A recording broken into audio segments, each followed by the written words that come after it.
السلام عليكم. حلقة النهاردة من مراسلنا من فرنسا.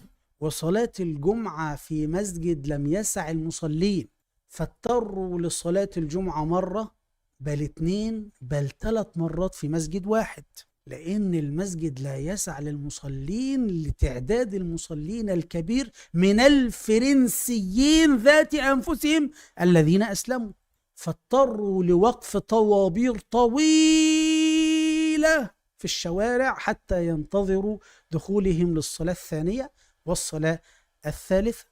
وقبل ما نبدأ ونسمع فيديو مراسلنا من فرنسا ومساعد القناة، نسمع كده زكريا لهطل بيقول ايه على الإسلام.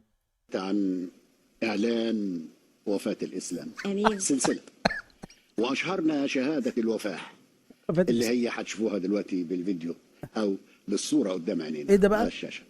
هذه شهادة الإسلام، شهادة وفاته. نعم.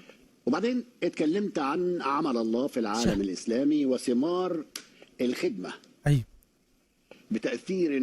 عايزين تشوفوا ثمار الخدمة وعمل رب زكريا بطرس ايه؟ جعلهم يكفروا بهذه العقيدة التي هم عليها، بل وانتقلوا للإسلام. معانا 4 نقط لازم تركز فيهم في الفيديو القادم ده. 1، من الذي أجبر هؤلاء القوم اللي هتشوفوهم في الفيديو القادم؟ من الذي أجبرهم على الذهاب على دخول الإسلام والذهاب للصلاة للمسجد في عز الحر؟ الآن فرنسا فيها حر.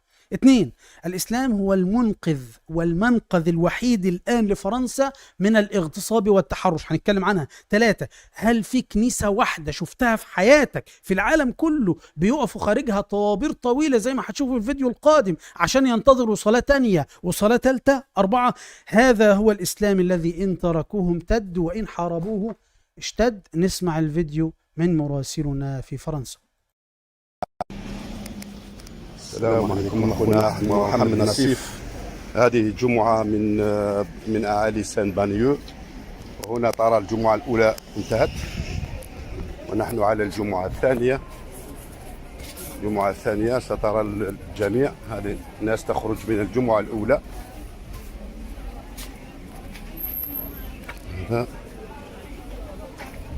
هنالك الناس تخرج من الجمعة الأولى والثانية عن قريب، وهنالك ثالثة. انظر إلى الطابور للجمعة الثانية، هذا كله طابور. الناس تخرج من الجمعة الأولى، هذا كله طابور للجمعة الثانية. نرى حتى يرى الجميع أن الإسلام في فرنسا يحاربونه ويزداد. الله أكبر ولله الحمد. هذا طابور للجمعة الثانية. الله أكبر ولله الحمد. لسه الطابور طويل، الطابور طويل بفضل رب العالمين. كل السمر دول على فكرة في الغالب فرنسيين الأصل، يعني مولودين في فرنسا وأسلموا. هذا طابور للجمعة التسليم. لله الحمد. طابور للجمعة الثانية. طبعا واقفين طوابير كده عشان ما يعملوش ازدحام في سنرى الطرق، كم فالعربيات تعرف حتى تمشي الخلف والناس هناك اللي طابور. رايحة واللي جاية يعرفوا يتحركوا. لا ينتهي للجمعة الثانية. اللهم بارك. انظر، عمرك في حياتك شفتها في هذه كنيسة للجمعة الثانية. يصلوا فيها مثلا 2 3 ولا 4 ويبقى في طوابير كده منتظر الصلاة الثانية والثالثة فيه؟ هذه طابور للجمعة الثانية. السلام عليكم ورحمة الله وبركاته. انظر. والله أكبر الله أكبر الله أكبر الله أكبر ولله الحمد. زكريا لهطل بيقول لك الوفاة الإسلام. معلش لحظة، المسلمين جميعا احنا عندنا الدين ومقارنة الأديان ده إن كان زكريا له في أي شيء مقارنة، إن ما كانش حمار مقارنة أديان. في مقارنة الأديان بيربطنا وبيقيدنا الدليل. هل مر معاك دليل من القرآن أو السنة أو حتى الكتاب المقدس إن الإسلام يموت أو يتوفى؟ والله ما مر. بس أنا لما فتحت كتابكم المقدس يا زكريا لقيت رئيس الحياة بتاعكم قتلتموه. لقيت لو عرفوا لما صلبوا رب المجد. ماتوا ربك وقتلوا ربك، فالمفروض تبقى شهادة وفاة إلهك مش الإسلام. فالإسلام باق إلى قيام الساعة، وستلقى أنت وعقيمتك في الزبالة، ولن يبقى إلا الإسلام. إخوة الأكارم، أي شخص غير متطاول على الإسلام من النصارى ما يسمعنيش، لأن أنا ردي على المتطاولين فقط، فكلام اللي بيوجعه ما يسمعنيش أفضل له.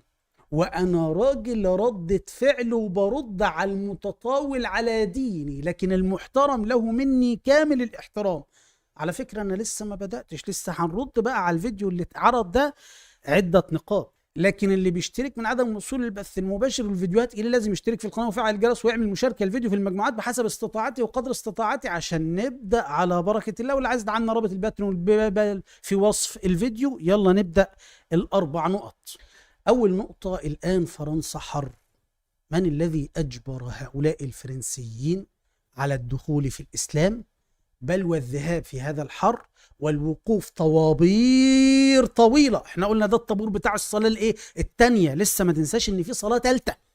يعني ليه بيقول لي بقى طب ليه الطوابير دي يا فندم؟ المساجد في فرنسا قليلة، ويا ريت فرنسا العلمانية ساكتة. لا لا لا لا، نسيت اقول يا ريت فرنسا العلمانية النصرانية المسيحية. فرنسا دي من اللي كانت بتحمل لواء الحروب الصليبية.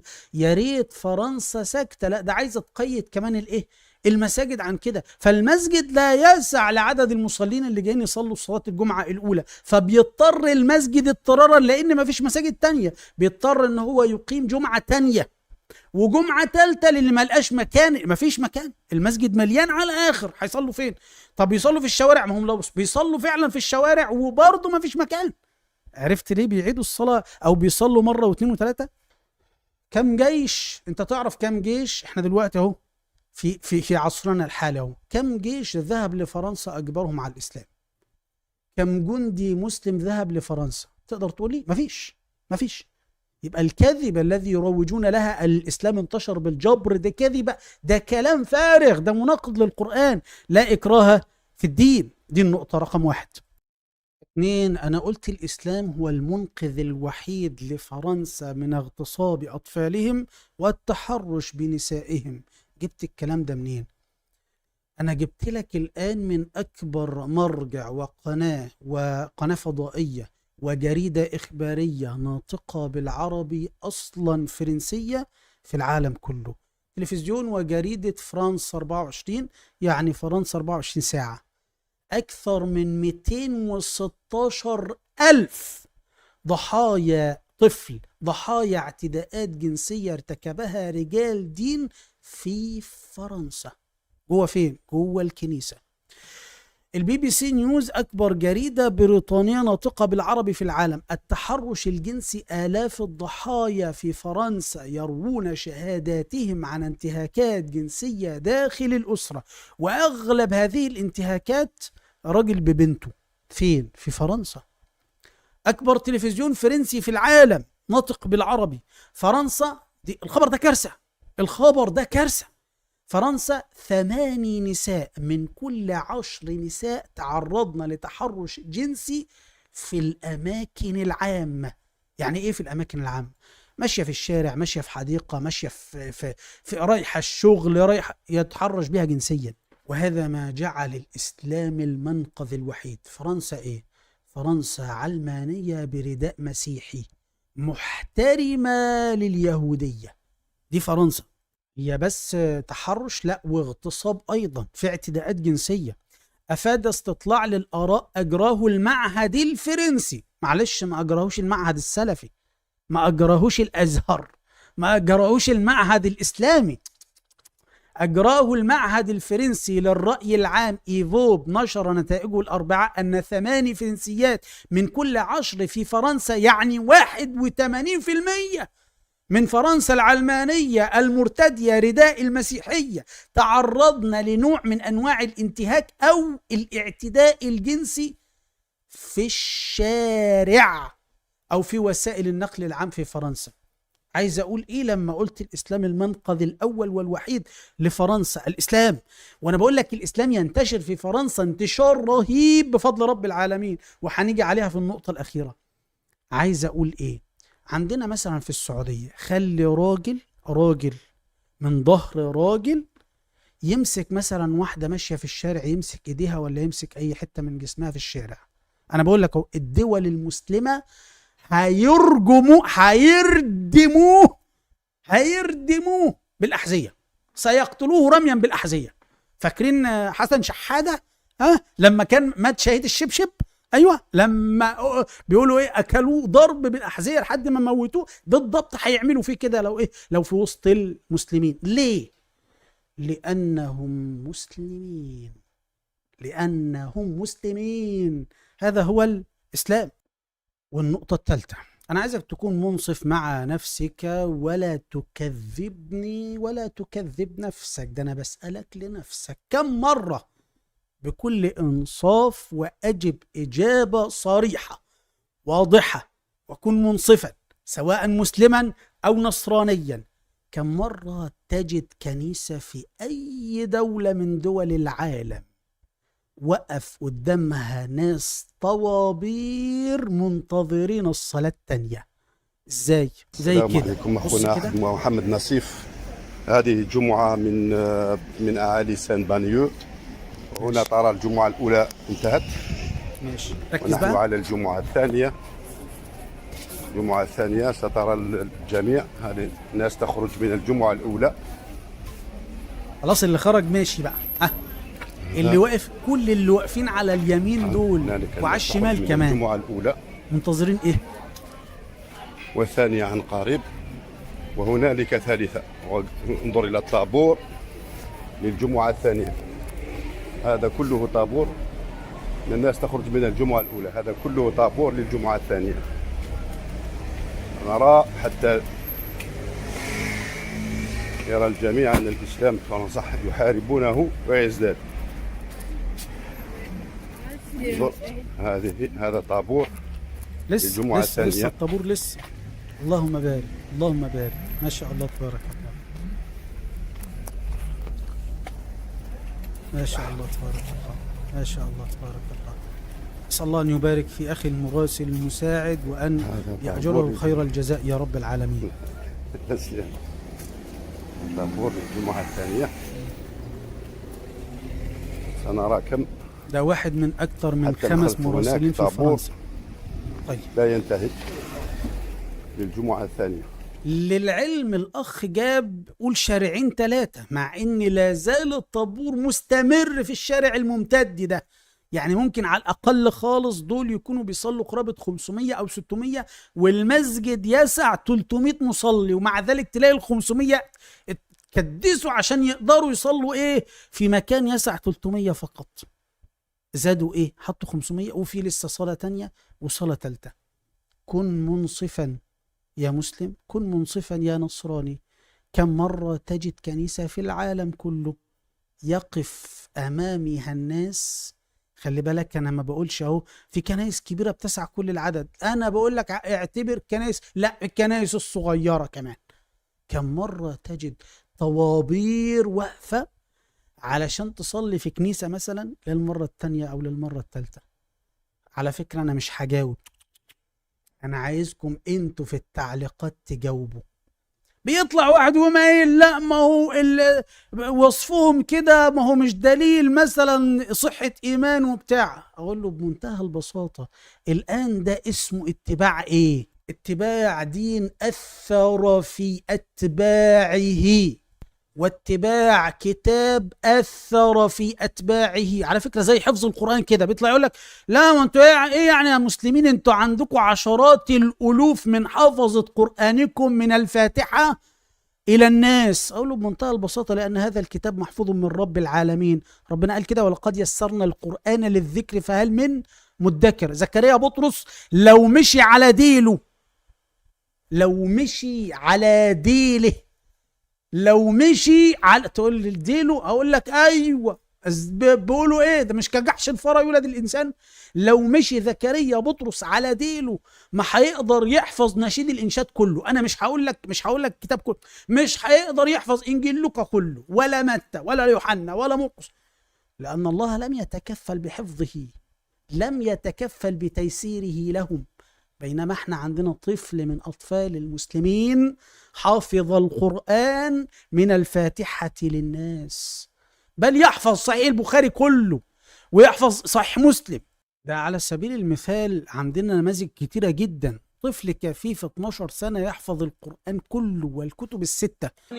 مش بس كده. أبي هريرة أكمل. إنه قد قشبني ريحها وأحرقني ذكاؤها فصرف وجهي عن النار فلا. إيمان. حديث من؟ أنس بن مالك. سباب المسلم فسوق وقتاله كفر. حديث من؟ حديث ابن مسعود رضي الله عنه. ده مش بس حافظ الكتب الستة وحافظ القرآن كله، ده حافظ الحديث من صحابيه. يعني يقول له الحديث، يقول له الحديث ده صحابي مين؟ يقول لك روي عن فلان وفلان وفلان. ده محتاج يبقى موسوعة. وبقول لك كفيف 12 سنة وكفيف. ومن تسهيل الله لهذا الدين أن جعل هذا الطفل أو هذا الولد جعله حافظ للقرآن وللكتب الستة. شفت عظمة الإسلام وحفظه. النقطة الأخيرة،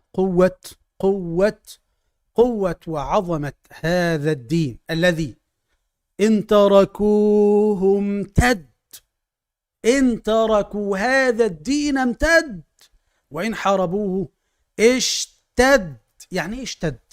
يعني مثلا لو جه حرب زي فرنسا كده، تبص تلاقي الحرب على الإسلام يعني بشرسة جدا، ومع ذلك المتمسك بالإسلام فيهم جو حر عندهم جدا، ولا تلاقي أي مشكلة وتلاقي برضو المسلمين، حتى المسلمين الجدد بيبقى عنده إيمان عالي غير أي مسلم، وخصوصا في أماكن ومناطق ودول التي تكون فيها الفتنة أشد عن الأماكن والمناطق التي تكون فيها الفتنة أقل. لذلك نقول اللهم لك الحمد، اللهم لك الحمد على نعمة الإسلام. اللهم احفظنا بالإسلام واستعملنا ولا تستبدل بنا، وأجل الحق على ألسنتنا، اللهم آمين. وعشان يصلك كل جديد شاهد ما في هذا الفيديو القادم وافعل ما فيه. السلام عليكم. إذا أعجبك الفيديو يا ريت مشاركة الفيديو على الفيسبوك ومجموعات الفيسبوك. طب لو أنت شايفه على اليوتيوب بيشاركوا على منتداك على اليوتيوب وقنوات اليوتيوب. الناس اللي بتشتكي لي من عدم وصول البث المباشر ليهم والفيديوهات اول باول في اليوتيوب والفيسبوك، لازم يعمل اللي جاي ده ضروري جدا. تعمل في اليوتيوب اشتراك، بعد كده تفعيل الجرس للكل، وكذلك في التليفونات نفس النظام. شاهد الفيديوهات كلها من هنا والبث المباشر من هنا. طيب الفيسبوك لازم تعمل ده برضه في الفيسبوك، تعمل اعجبني وبعد كده تعمل اعجبني مرة تانية، بيطلع لك القائمة دي خليها المفضلة، وبعد كده المحتوى خليه قياسي، الفيديو كل الاشعارات، فيديو بث مباشر كل الاشعارات، بعد كده تحديث كده. الغالبيه العظمى من الفيديوهات فيسبوك ويوتيوب هيوصلك اشعارات جديده بيها. طيب الناس اللي كلموني على دعم اعلانات ومحتوى القناه والصفحه، ادي بيبال من هنا والباتريون من هنا، وفي الفيسبوك نفس النظام، وهتلاقي في اليوتيوب والفيسبوك في التعليقات لمن اراد دعم القناه والصفحه. تليجرام محمد نصيف المحاور، وانستجرام محمد نصيف برضه المحاور، وكذلك تويتر. ولا تنسونا من صالح دعائكم. غفر الله لنا ولكم. السلام عليكم.